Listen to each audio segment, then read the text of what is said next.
ഒത്തിരി ഒത്തിരി സ്വപ്നങ്ങൾ സീരിയലിൻ്റെ ഏറ്റവും പുതിയ എപ്പിസോഡ് റിവ്യൂയിലേക്ക് എല്ലാ കൂട്ടുകാർക്കും സ്വാഗതം. അങ്ങനെ അഭിരാമിയുടെ കയ്യിൽ നിന്ന് ഒരു കാരണവശാലും വീഡിയോ കിട്ടില്ലെന്ന് മനസ്സിലായ മല്ലികയാണെങ്കിൽ അഞ്ജുവിനെ സോപ്പിട്ട് എങ്ങനെയെങ്കിലും വീഡിയോ കൈക്കലാക്കാൻ ശ്രമിക്കുന്നുണ്ട്. ആ വിവരം അറിഞ്ഞ അഞ്ജു ആണെങ്കിൽ പെട്ടെന്ന് ദേഷ്യത്തോടെ ചെന്ന് അഭിരാമിയോട് ചോദിക്കുന്നുണ്ട്, താൻ എന്തിനാണ് ഈ വീഡിയോ മറ്റുള്ളവരെ കാണിച്ചത്? അതുമാത്രമല്ല, താൻ ആരെയൊക്കെ കാണിച്ചിട്ടുണ്ടാകുമെന്ന് ഇപ്പം ഞങ്ങൾക്ക് സംശയമാകുന്നുണ്ട്. ഇത് വളരെ മോശമായ കാര്യമാണെന്നൊക്കെ പറയുന്നത് കേൾക്കുമ്പം അഭിരാമി ചോദിക്കുന്നുണ്ട്, തന്നോട് ഇതാരാണ് പറഞ്ഞതെന്ന് പറയുന്ന സമയത്ത് അഞ്ജു പറയുന്നുണ്ട്, വേറെ ആരുമല്ല, മല്ലികയൊക്കെ പറഞ്ഞപ്പോഴാണ് ഞാനിത് അറിഞ്ഞതെന്ന് പറയുന്നുണ്ട്. ആ സമയത്ത് അഭിരാമിക്കാണെങ്കിൽ മല്ലികയെ കാണുമ്പോൾ വളരെയധികം ദേഷ്യം വരുന്നുണ്ട്. എന്തായാലും നിങ്ങൾക്കെതിരെ കേസ് കൊടുക്കുമെന്നും പറഞ്ഞുകൊണ്ട് അഭിരാമി മല്ലികയെ പെരട്ടാൻ നോക്കുന്നുണ്ട്. ആ സമയത്ത് മല്ലിക പറയുന്നുണ്ട്, അങ്ങനെ കേസ് കൊടുക്കുകയാണെങ്കിൽ ഞാൻ വെറും സാക്ഷി മാത്രമേ ആകുള്ളൂ.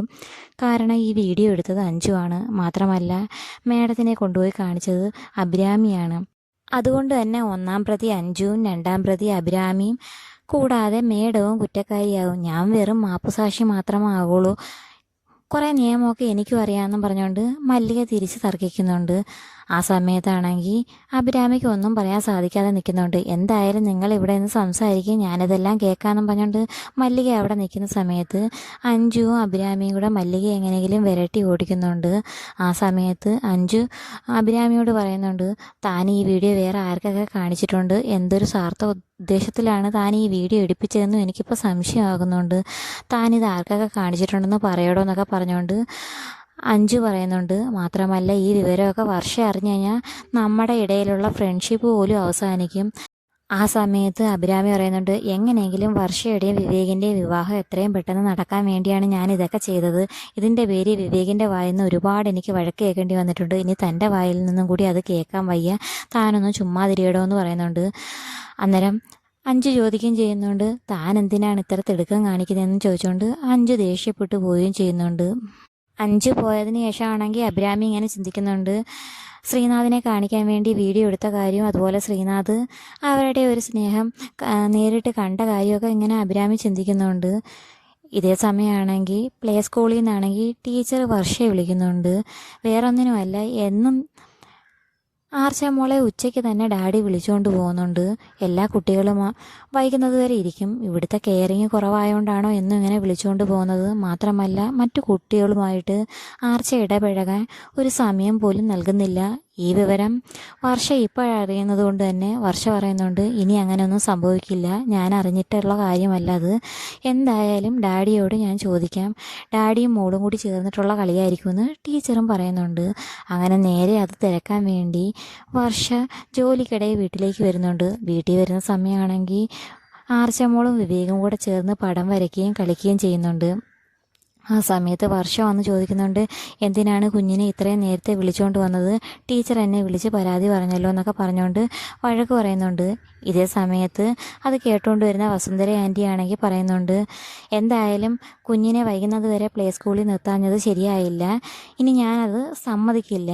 കുഞ്ഞ് മറ്റുള്ള കുട്ടികളുമായി ചേർന്നിടപഴകണമെങ്കിൽ വൈകുന്നത് വരെ ഇരുത്തിയേ പറ്റുമെന്ന് വസുന്ധര ആൻറ്റിയും പറയുന്നുണ്ട്. ആ സമയം വിവേക് പറയുന്നുണ്ട്, മറ്റുള്ള കുട്ടികളൊന്നും അവളെ കളിക്കാൻ കൂട്ടുന്നില്ല, അതുകൊണ്ട് അവളുടെ നിർബന്ധപ്രകാരമാണ് ഞാൻ പോയി വിളിച്ചുകൊണ്ട് വരുന്നതെന്നൊക്കെ പറയുന്നുണ്ട്. ഇനി എന്തായാലും അങ്ങനെയൊന്നും ചെയ്യരുതെന്ന് വർഷയും വസുന്ധര ആൻറ്റിയും വാൺ ചെയ്യുന്നുണ്ട്.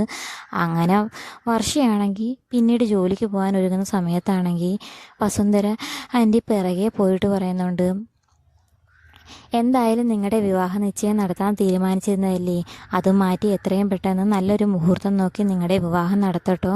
അതിന് വർഷയുടെ തീരുമാനം എന്താണെന്ന് ചോദിക്കുന്നുണ്ട്. വർഷ പെട്ടെന്ന് ഉത്തരം പറയാതെ പകച്ചു നിൽക്കുന്ന കാണുമ്പം വസുന്ധര ആൻറ്റി പറയുന്നുണ്ട്, എന്തായാലും വർഷ ഒന്ന് ചിന്തിച്ചിട്ട് മറുപടി പറഞ്ഞാൽ മതി. നിൻ്റെ ഭാഗത്ത് നിന്ന് മറുപടി പറയാൻ വേറെ ആരും ഇല്ലാത്തത് കൊണ്ടാണ് ഞാൻ ഈ വക കാര്യങ്ങളെല്ലാം നിന്നോട് തന്നെ നേരിട്ട് പറയുന്നത്. അല്ല, പേരൻസും ഉണ്ടായിരുന്നെങ്കിൽ അവരോട് പറയത്തേ ഉള്ളായിരുന്നെന്ന് പറയുന്ന സമയത്ത് വർഷം പറയുന്നുണ്ട്, എനിക്ക് ഒരുപാട് പരിമിതികളുണ്ടെന്നറിയാം. ആ സമയത്ത് വസുന്ധര ആൻറ്റി പറയുന്നുണ്ട്, അതൊന്നും ഒരു തെറ്റല്ല, ഞാൻ അതിന് ഒരു കുറ്റവും പറഞ്ഞില്ലല്ലോ. എന്തായാലും നീ നല്ലതുപോലെ ചിന്തിച്ചിട്ട് നല്ലൊരു മറുപടി പറയാൻ പറയുന്നുണ്ട്. എന്നിട്ട് അകത്തേക്ക് വന്നിട്ട് വിവേകിനോട് പറയുന്നുണ്ട്, ഞാൻ ഇതുപോലെ വർഷയോട് എത്രയും പെട്ടെന്ന് വിവാഹം നടത്തണമെന്ന കാര്യമാണ് ഇപ്പം പോയി പറഞ്ഞത്. വർഷ എന്തായാലും ഒരു തീരുമാനം പറയാമെന്ന് പറഞ്ഞിട്ടുണ്ട്. ആ സമയത്ത് വിവേക് ചിന്തിക്കുന്നുണ്ട്, ഞാൻ എന്തായാലും വർഷയെ ഫോഴ്സ് ചെയ്ത് ഇതിനൊരു മറുപടി പറയിക്കുന്നില്ല, എന്തായാലും അത് വർഷയുടെ തന്നെ തീരുമാനമായിക്കോട്ടെ എന്ന് വിവേകം ചിന്തിക്കുന്നുണ്ട്. പിന്നീടാണെങ്കിൽ അഞ്ജുവിൻ്റെ ഓഫീസിൽ നിന്നൊരു മേഡം ആർച്ചമ്മോളെ കാണാനായിട്ട് വരുന്നുണ്ട്. ആ വിവരം പോയി അഭിരാമി വർഷയോട് പറയുന്നുണ്ട്. അഞ്ജുവിൻ്റെ ഓഫീസിൽ നിന്നൊരു മേഡം കാണാൻ വന്നിട്ടുണ്ട്, ഒരു അനാർക്കലിയെന്നോ ധാവണിയെന്നും കണ്ടൊരു പറഞ്ഞ ഒരു മേഡമാണ് വന്നിരിക്കുന്നതെന്ന് പറയുന്ന സമയത്ത് വർഷ ചോദിക്കുന്നുണ്ട്, തനിക്ക് എന്താ ആ മേഡത്തിനെ ഇഷ്ടപ്പെട്ടില്ലയോ എന്ന് ചോദിക്കുന്നുണ്ട്. അന്നേരം അഭിരാമി പറയുന്നുണ്ട്, വന്ന ഉടനെ എന്നെ ബോഡി ഷേമിങ് ചെയ്ത് ഞാൻ വീപ്പക്കുറ്റി മാതിരി ഇരിക്കുന്നെന്നൊക്കെ അവർ പറയുന്നു. ഞാൻ അങ്ങനെ വീപ്പക്കുറ്റിയായിട്ടിരിക്കുന്നെങ്കിൽ എൻ്റെ വീട്ടിലെ ആഹാരമല്ലേ ഞാൻ കഴിക്കുന്നത്, അവരുടെ വീട്ടിലെ ആഹാരമൊന്നും അല്ലല്ലേ, അവരെ അടിച്ച് ശരിയാക്കാനാണ് എനിക്ക് തോന്നിയെന്നൊക്കെ പറയുന്ന സമയത്ത് വർഷ പറയുന്നുണ്ട്, താനൊന്നും സമാധാനപ്പെടടോ, താൻ എന്തെങ്കിലും പറഞ്ഞു കഴിഞ്ഞാൽ അത് അഞ്ജുവിനെ ബാധിക്കുന്ന കാര്യമാണ്, എന്തായാലും താൻ അങ്ങനെയാണെങ്കിൽ ഇവിടെ നിൽക്കുമെന്ന് പറയുന്നുണ്ട്. ആ സമയത്ത് അഭിരാമി പറയുന്നുണ്ട്, ഇല്ല ഞാനും വരുന്നുണ്ട്, അവരെന്തെങ്കിലും പറയുകയാണെങ്കിൽ അവർക്ക് നല്ല മറുപടി കൊടുക്കുമെന്നും പറഞ്ഞുകൊണ്ട് അങ്ങനെ അവരെ കാണാനായിട്ട് പോകുന്നുണ്ട്. ആ സമയത്ത് മേഡം പറയുന്നുണ്ട്, ഞാൻ ആർച്ചയെ കാണാൻ വേണ്ടി വന്നതാണ്, ആർച്ച മോൾ എന്തെന്ന് ചോദിക്കുന്നുണ്ട്.